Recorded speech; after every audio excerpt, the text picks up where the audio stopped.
Air conditioner के outer unit का temperature 80 degree centigrade तक होता है, जो हमारे एनवायरनमेंट टेम्परेचर से ऑलमोस्ट डबल है। लेकिन इंटरेस्टिंगली 1 मीटर दूर अंदर की यूनिट का टेम्परेचर 16 डिग्री सेंटीग्रेड तक होता है। एक बहुत ही इंटरेस्टिंग फैक्ट है, एयर कंडीशनर के अंदर जो गैस होती है वह क्लोज लूप में फ्लो करती है। इसकी गैस कभी खत्म हो ही नहीं सकती है, और यदि क्लोज लूप में यह फ्लो करती है तो कुछ लोग बोलते हैं कि यह गैस एनवायरनमेंट के लिए हार्मफुल है। तो यह सभी डाउट इसकी वर्किंग के साथ में क्लियर करते हैं। एयर कंडीशनर की कोई ज्यादा कॉम्प्लेक्स इंजीनियरिंग नहीं होती है, स्टार्टिंग होती है कंप्रेसर से। एयर कंडीशनर का हार्ट यही डिवाइस होता है, और इस कंप्रेसर के अंदर आज के मॉडर्न टाइम के अकॉर्डिंग एक एनवायरनमेंट फ्रेंडली गैस भरी जाती है, जिसको R32 बोलते हैं। इस गैस को रेफ्रिजरेंट भी बोल सकते हैं।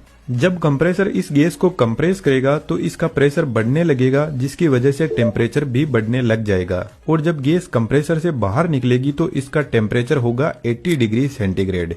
अब इस हाई टेम्परेचर को हमें थोड़ा ठंडा करने की जरूरत है, तो रेफ्रिजरेंट पहुंचता है कंडेंसर कोयल के पास में।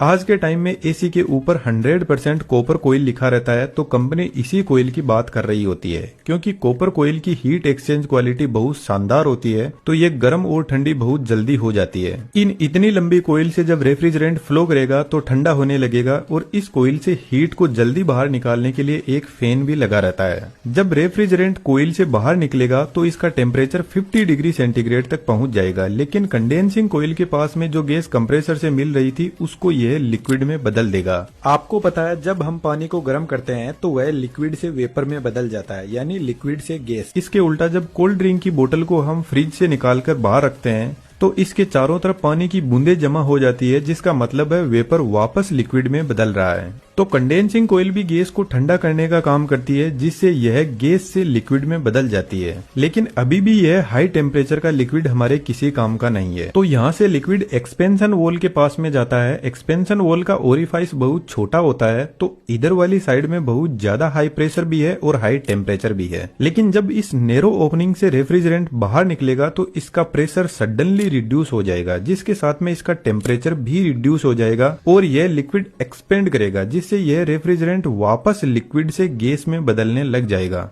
लेकिन यहाँ पर लिक्विड 100% गैस में नहीं बदल पाता है। यह वॉल ठीक एक वाटर स्प्रे की तरह काम करता है। वाटर स्प्रे भी बेसिकली वाटर को वेपर में बदल देता है, और यह काफी ठंडे भी होते हैं। गर्मियों में छत पे रखी टंकी का पानी बहुत ज्यादा गर्म हो जाता है, तो उसको ठंडा करने के लिए शावर से आपको पानी का टब भरना होगा, और आप देखना पानी का टेम्परेचर काफी रिड्यूस हो जाएगा। अब यह एकदम ठंडा रेफ्रिजरेंट जाता है हमारे रूम में लगी हुई इवेपोरेटर कोयल के पास में। यह कोयल भी कॉपर की ही बनी होती है, जो हीट एक्सचेंज का काम करती है।